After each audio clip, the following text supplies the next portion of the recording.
The story you're about to hear has no ending. That is to say, whatever end will be has not happened yet. This is a story of one guy, myself, trying to fulfill his dream. But in a lot of ways, this is a story about thousands and thousands of people. Entrepreneurs, inventors, and relentless creatives. It's about the people with an idea who had the audacity to walk to the edge of their comfort zone and jump into the unknown to pursue it. Or at least, this is a case study of my attempt to do just that. This story is being captured and crafted in real time, which means however this story ends, you and I will discover it together. I'm Jeremiah, and you're listening to Over the Edge.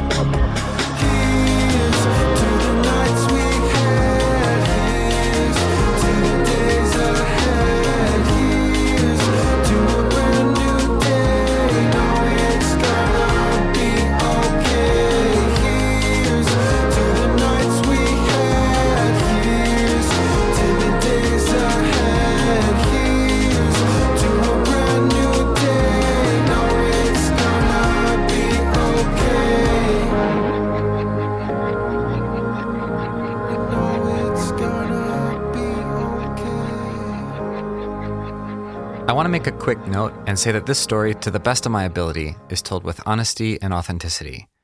All the best stories are. I also want to say that much of the concept for this show came from Alex Blumberg and his podcast Startup. If you've never heard it, I highly recommend it. As I said at the beginning, this story is being told in real time. I don't know what's going to happen in the next episode. But before we talk about the present, I need to tell you a story from the past. It was a sunny Tuesday evening in July of 2020 when I dropped by my parents' house. In amongst the seemingly countless amounts of issues plaguing the world at large, my world was about to take on a change of its own. I remember the conversation vividly. After a collection of pleasantries, I told them that I had an idea and I wanted their opinion. Now, this was not new for them. In fact, pretty much all my friends were familiar with my ideas. There was the breakfast-themed YouTube show. Good morning. Welcome to Breakfast with Jeremiah. I am Jeremiah, and today we're going to be eating some cereal for you. A holiday-themed meme band I called the Holiday Boys.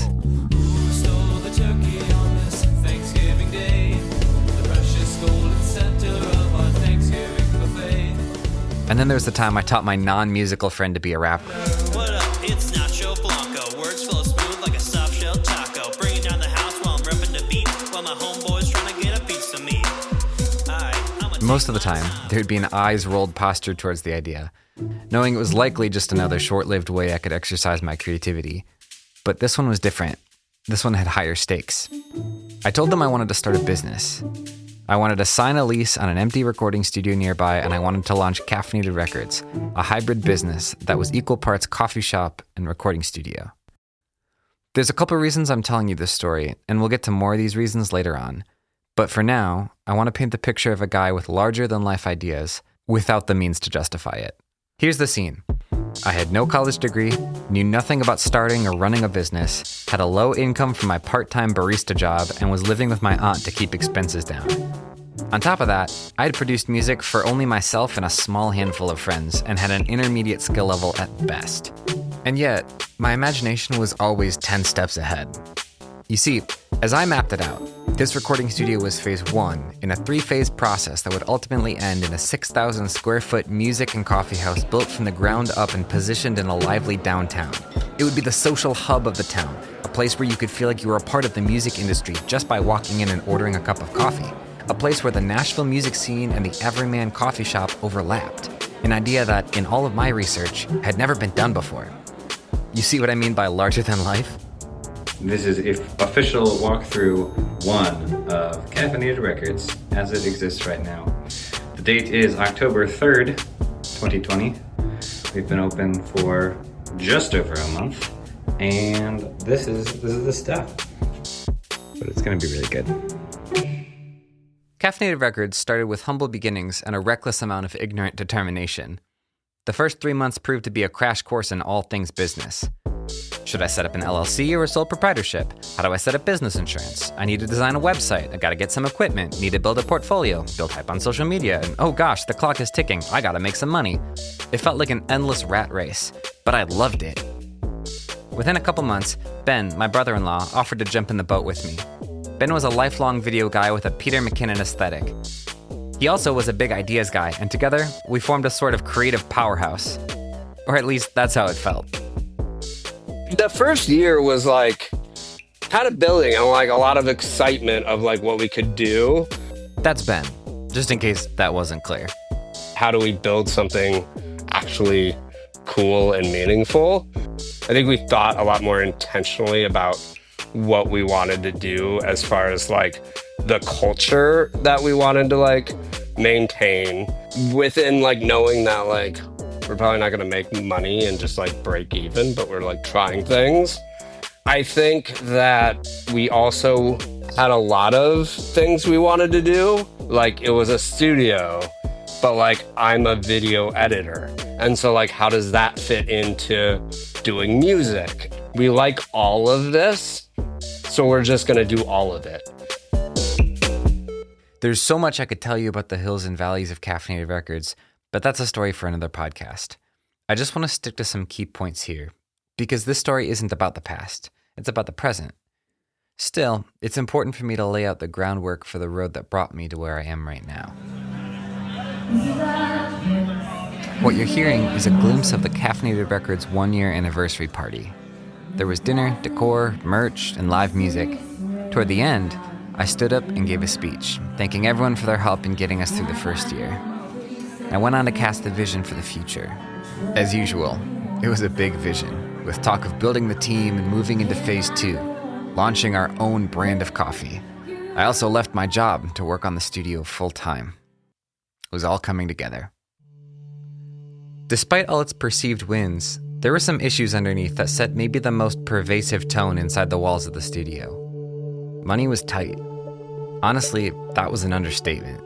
With the increase of expenses from equipment upgrades to additional operating costs, overhead was steadily rising. And on top of that, we were finding it continually challenging to find the clientele we would need in order to pay the bills.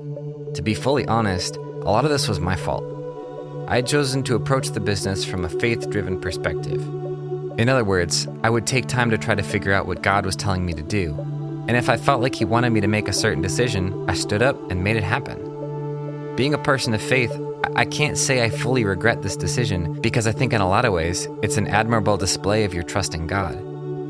That being said, it also created an incredibly volatile business structure. It was commonplace to start the week with several $1,000s worth of bills due the next day and about $200 in the bank account. This structure, even in the best case, created a culture riddled with financial anxiety. And I wasn't the only one impacted by this decision. I had Ben to look out for. And within a couple months, I'd take another leap of faith and hire a third member to the team. I used AI to generate lyrics for me, and I gave it the prompt of frogs. This is Lucas. If by chance you were one of the people following Caffeinated Records' journey, you should recognize him, because almost overnight, he became the most public-facing member of the team. And there was good reason for that. I said that it's supposed to be EDM lyrics. The following song is the result. What sets my dance up from frog to destiny? What sparks the light in everyone you meet? So double up the frog, double up the frog, double up the order. Double up the frog, double up the frog, double up the order.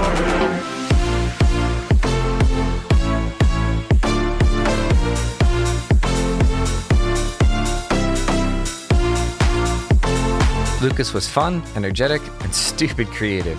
To this day, he's possibly the most talented producer I've ever met. He caught my vision for a music and coffee house, and I brought him in as the studio director. That meant that all the music coming out of the studio, he was the guy making it happen.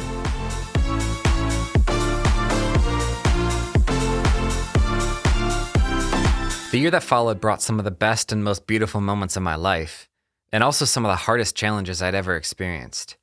Whatever volatility we were experiencing before, it shot through the roof now. But I justified all my decisions through some personal negotiations. I mean, the value of our work just increased, so the money should increase as well. There are now more hands to get the word out and do what we need to do. Besides, we had big visions, and that meant I had to take big risks. I mean, if you're going to shoot for the moon, you need to move fast to get there. So despite my concerns, I continued to run forward as fast as I could. And I didn't know it then, but this volatility would soon get the better of me. I remember you handing me the paper and it said studio director. I knew that like I've always wanted to do music full time. Even though like the pay wasn't like enough to move out, like I knew that I wanted to try it. And so I did. I remember showing my parents like the studio desk and the tracking room and everything like that, and I was like, this is my desk right now, this is where I get to work. And it was really the beginning stages was kind of almost like a really good fever dream, you know. We're barely making any money, so I don't know how this person's gonna survive. This person has to be a very like, I'm okay like seeing something grow. So I think I was worried about someone else like being okay with like suffering a little bit for potentially a better thing than just going and getting a job. And then when I met Lucas, he fit really well with our personalities. He could have fun and hang with us and was like someone like I enjoyed working with versus like being frustrated working with. 2022 was a wild year. Despite the volatility, we were a group of fighters. Ben was running point on all video projects and managing social media. Lucas was working with all our recording clients, and I spent all my time overseeing projects and bringing in work in any way I could. And for the most part, it was working. We had these artists that were very small, and this was their first shot at like figuring out what their sound is. And it was really rewarding seeing them get excited about their sound. That thing Lucas said about people getting excited about their sound, we began to realize this was the purpose of Caffeinated Records. And we created this commercial to tell our community about our mission, to help you make music that you're proud of. I've always felt more connected to music than like any other part. Like I was never good at sports. The only thing I knew was music. I was the band nerd. And I thought living in that and like connecting with my own music the way that I connect with other people's music sounded so intriguing.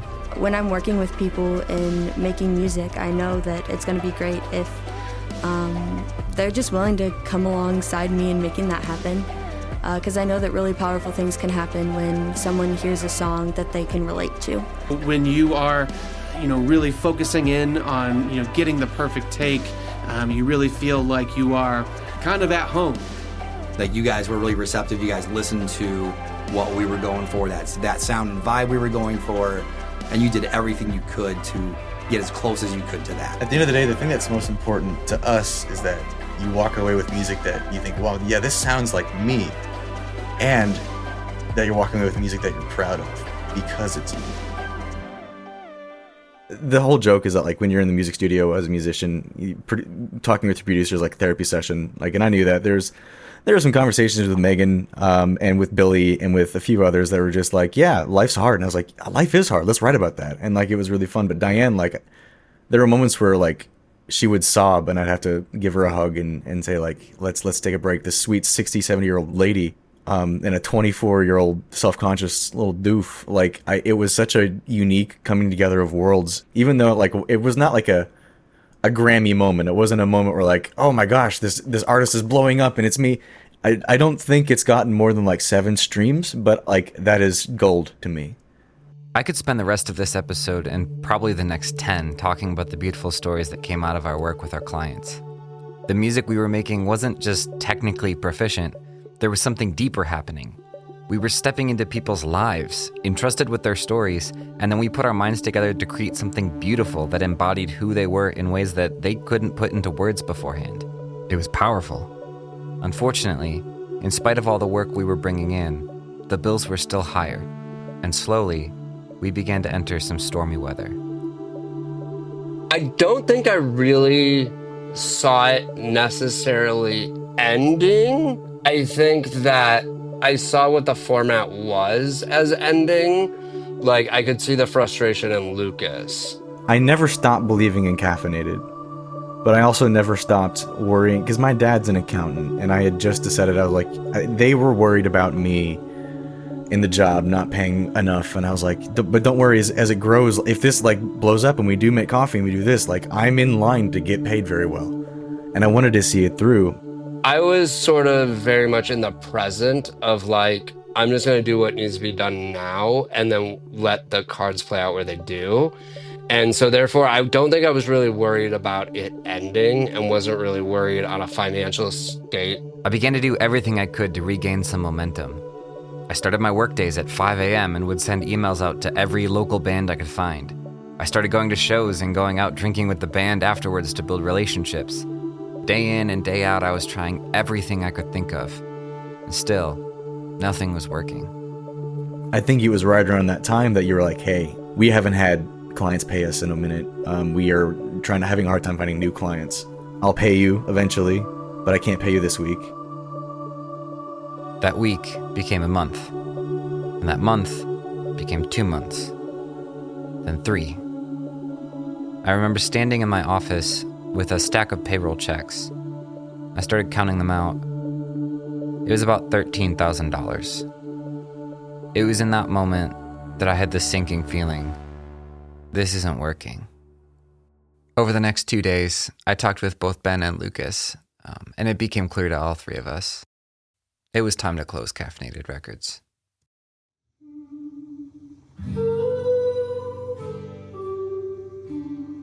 If I could follow you to the other side, oh, you know I would. Ooh, if I could go back in time, oh, go back to another life. Oh, you know I would. This is really where I wanted to land. What do you do when you put everything you have into something and it's not enough? How do you move on? How can you pick up and keep living your life? If everything you had was not enough, doesn't that mean that you're not enough?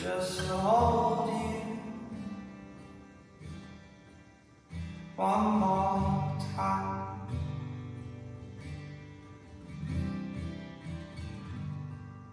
In the days that followed, I spent a lot of time thinking and writing and processing everything.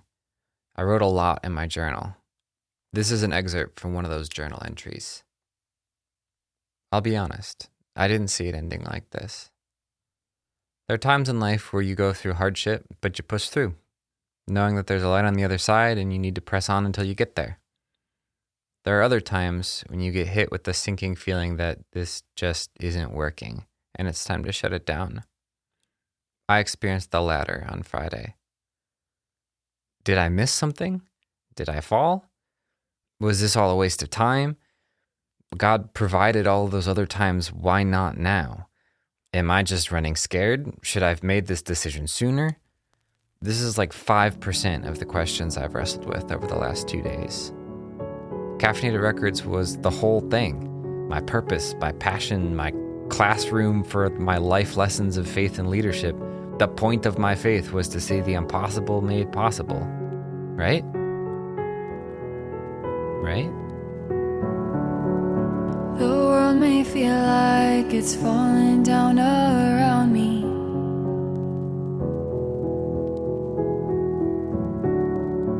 My heart may feel like it's breaking without mercy.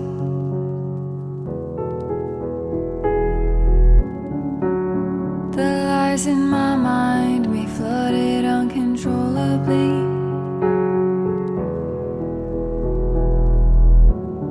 But every time I cry out, my God, you rescue me. I remember exactly where I was. We were in my garage. When you told me, I think I felt relief. But I think my relief was based on you and being like, I see this as killing you to try to figure out how to pay us, and you genuinely feel bad. And therefore, like, I was almost more relieved that, like, you had made that decision. It seemed like a weight a little bit off your shoulder of like, okay, I'm not responsible for these 2 other people that signed up for a thing that I'm excited about.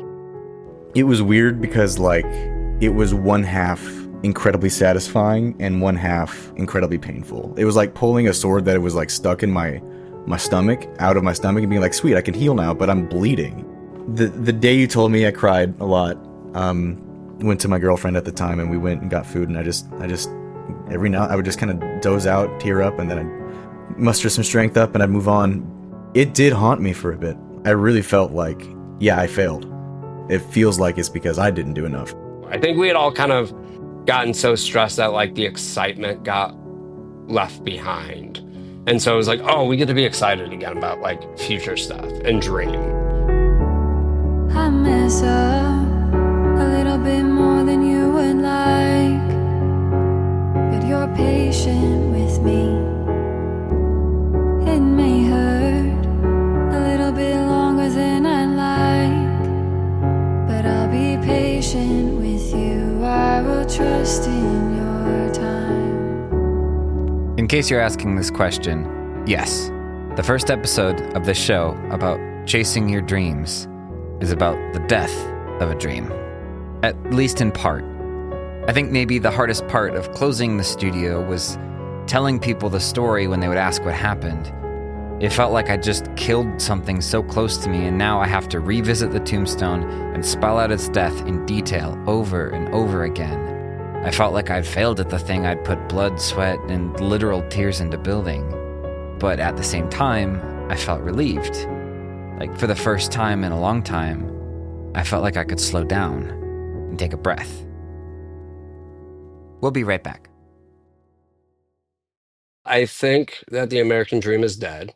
So we can start with that, and that it's hard to make a living just in general, even if you're doing something you don't enjoy. And so I think that's really hard. Like, everything to do to be your own business is really hard. And therefore, you almost have to fall into this machine of other creative industries that are already set up to do that. After I closed the studio, I worked like crazy to tie things up, sell some equipment, and settle my debts. I vowed to Ben and Lucas and to myself that paying off that $13,000 would be my top priority. And within about 3 months, I sold enough gear and made enough money to pay everything off. It was just like, okay, well, this little pet project or thing we tried isn't working, but that doesn't mean we'll rework it into something that works better. Like, I felt like individually, each one of us would be fine regardless what happened, and we would learn from it. And I think we did. And I remember, like, I would, like, sit in my room all day, work out, try to write music, and then go to bed, work out, try to write music. And there were days where I just didn't want to leave my room. And I would go to bed at like 10 and fall asleep at 5 in the morning. And like, it was like 4 or 5 days out of the week. And it was hard. It was scary because I was like, yeah, I have clarity on like what's next, but I'm scared of what's next because I don't want to fail again, you know? Lucas and Ben both landed jobs at different media companies in the area. As for me, I started working as a videographer at my church shortly before we closed the studio. At the time, I was attempting to lighten my financial burden on the studio, and while it didn't do enough to save the business, it meant I also had a job to fall back on. I felt like I needed my life to stabilize a bit, so I took this time and lived what I imagined to be the standard American life. Work, socialize, and go home. It was peaceful, but I began to feel this sense of gloom around me, and it lingered. I think the reality of the loss of Caffeinated Records hadn't fully set in yet. I found myself living with a haze over my eyes. It felt like I'd gone through so much and had such intense, conflicting emotions that they kind of canceled each other out, and now I just felt depleted. My therapist identified it as depression. Being a musician, I processed it by writing a song. I never finished the song, but here's a clip of the demo that I created. I called the song Apathy. I've not been myself lately. It seems that time will crawl so quickly.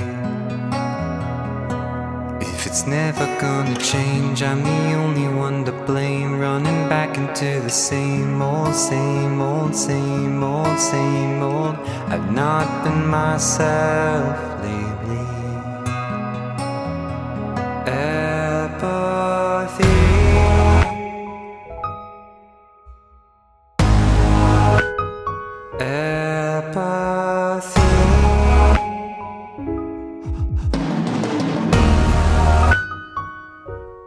What is it called? The War of Art talks a lot about the muse, and sometimes like when you want to be creative and you're just not, or like you get creativity and you don't have the opportunity to like let that just play out. And you're like, well, I have all these other things I have to do. Catching it at the right moment is like this golden moment where it's like, oh, I've got the creativity and I also have the time and I also have the project that I'm working on to be creative in. And that doesn't always like come together in the right moment where it's like, oh, I got to be creative and I have nothing and a deadline's due. And I think that creativity gets a bad rap. You're like, just go get a job. And it's like, well, I don't want to do that. I'm better than that. I want to do what I want to do and enjoy it and enjoy my life. And that is being creative. In the course of working through my mental health, I also began building a relationship with a girl named Annie. Over the course of the next year and a half, her title would change from girlfriend to fiance to wife. Looking back, I think this is where the story starts to take a turn. This relationship brought out a lot of beautiful things in my life. Annie was an incredibly supportive person while I figured out who I was and what was next for me. But beyond that, our relationship brought with it the opportunity to step into probably the most ambitious creative endeavor I'd ever taken on, the proposal. As with so many of my stories, there is so much detail I could get into about the proposal and how meticulously I planned it out, but I'll just paint a broad picture for now. Maybe I'll tell the full story later. Just imagine that guy from the beginning with larger-than-life ideas, but now with the means and about 6 months to make it happen. Here's the quick list of things I did. Wrote and recorded a song, brought in a string quartet and recorded a choir, shot a video by moving a grand piano into the forest. I learned how to mix music in 7.1 Dolby Atmos surround sound. I got her ring size by getting a mold of her hand, and I even recreated our first date, going so far as to hire the same Elvis impersonator who performed a year ago, to the day. I thought through every nuance, every scenario, and I put creative thought into every moment to make sure the event was perfect. The results? Well,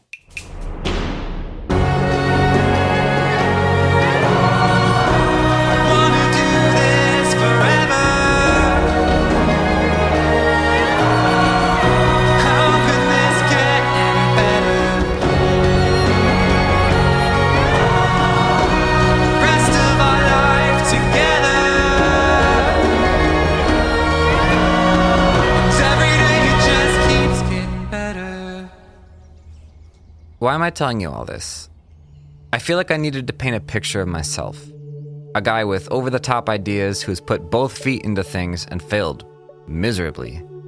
A guy who got knocked down. A guy who continued to dream in big ways, even if he was scared to step back out. I think the proposal stirred something in me.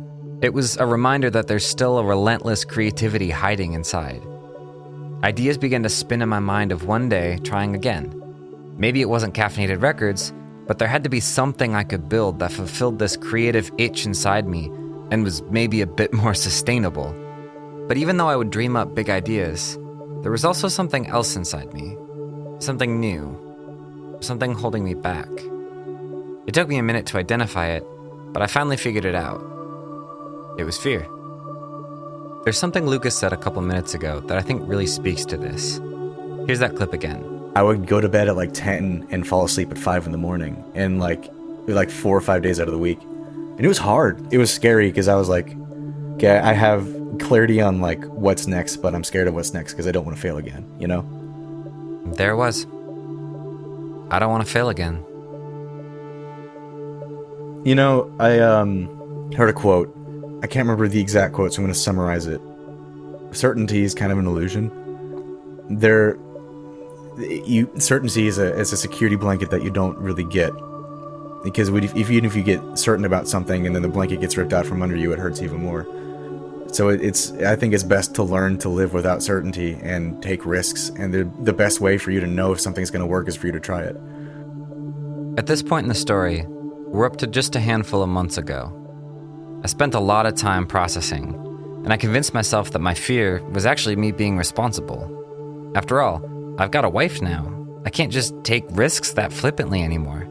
Besides, I like my job. My life is good. Slowly, though, life became more expensive. So much so that the income at my job was about half what I needed. I was doing extra work over and above my job just to break even, but it was not sustainable. It felt like I was in a helicopter that was going down, and I wasn't sure if what I had in my hand was a parachute or a backpack. But if I wait to find out, the helicopter is going to crash. So my only choice is to jump out and pray I did the right thing. Still, I wrestled with this decision for a couple months. Here's the point. If you keep focusing on your mistakes from the past, you'll never be any more than the sum of your worst moments. And on the flip side, if you choose to see your life as a crash course in the life you want to live, and you're only halfway through it, then you will see everything as an opportunity to grow. I didn't realize I was holding on to the mistakes at Caffeinated Records until I tried to succeed again. A good friend and mentor named John Maxwell described this perfectly. He did so by writing a poem. This poem was actually the inspiration for the title of this show, and I thought it fitting to let him close us out by reading this poem. So without further ado, here is John Maxwell's The Edge. One day, I realized that everything I learned when I left the comfort for the edge. At 13, the edge was the dance floor I could not cross. With all the eyes upon me, my confidence was lost, till pounding pulse and sweaty palms pushed me across the floor to talk to the freckled-faced, red-haired girl standing by the door. At 18, the edge was sitting on my bed, one last time before I go, to leave behind the safety of the only place I'd ever known. Heavy bags with luggage tags carried everything I own, and yet they could not carry the feeling I was home. It was courage at the edge to walk out the front door and leave behind the company I spent a decade working for, to walk to the parking lot an unfamiliar path, but the only way was forward. There was no way back. A momentary panic found me in the car, but I remembered all I am and how I'd come this far. It was loving at the edge to stay beside my mother's bed and hold her hands as bit by bit the cancer spread. I whispered to her words of love and stories of her life, of all she meant to all of us, on better days and better nights. And finally came the silence that told me it was time. I whispered to her one last prayer, kissed her hand, and said, goodbye. Time and time and time again I ventured to the edge, fighting off the voices of panic in my head. In the comfort of the middle, there's no chance for growth or gain, no need for bravery or heroes, no courage, no medals, no pain. All the things worth having are waiting at the edge, guarded by the demons of fears and monsters in your head. At the edge, you have a moment as you stare across the gap to bravely press on forward or timidly turn back. All along life's journey, you'll leave a lot of things behind, but at the edge, when all is said, is where your life's defined. I was certain on the shore, I was following your footsteps, but I don't see them anymore, and I'm so far from where I started. A good friend told me that everything we want lies on the other side of fear. It's crazy because I knew I'd done the work. I ran the numbers, I talked with mentors, journaled, prayed, and overanalyzed every single detail, and still the edge felt terrifying. I even felt like life was pushing me to a place where the platform under my feet was crumbling and staying in place was not an option, and still the edge was terrifying. I'd hoped that, in the right circumstances, it would get easier, but it never did. No matter how much you prepare, process, and anticipate, the edge will always look like a daunting chasm when you're on the outside looking in. I'll receive the waves with joy, knowing I won't be destroyed, but I'll become a little more like Christ, my Savior. My hope is that you'll find something deeper in this story than an artist's thinly veiled attempt at self-promotion. I hope that as you hear my story, you hear yourself in it a little bit too. Maybe there's a dream you've been holding on to that you've nearly lost sight of behind all the fear. I hope that my story can play a small role in rekindling that fire that's hiding inside of you. Maybe if I can do something bold, you can too. I hope so, because on October 1st, 2024, I left my job and jumped over the edge.